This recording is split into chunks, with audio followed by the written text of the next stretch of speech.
হবিগঞ্জে এক কিশোরীকে তুলে নিয়ে ধর্ষণের অভিযোগ উঠেছে ৩ যুবকের বিরুদ্ধে। গেল বুধবার রাত জেলার বানিয়াচাং উপজেলার গুনই গ্রামে এই ঘটনা ঘটে।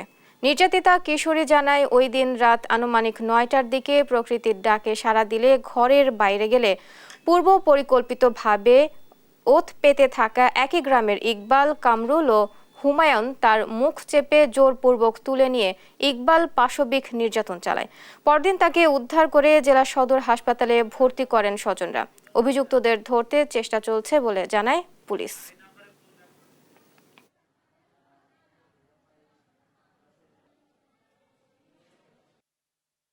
মুখের মধ্যে তারা কিতা দিয়া দইরা নিয়া তারা একটা জায়গার মধ্যে রাখিয়া তারা দর্শন কইরা রেপ কইরা আইনা রাস্তার মধ্যে ফালা দিছে। এমন তার মধ্যে রাত 2টার সময় পানির মধ্যে মেয়েটা উঠে।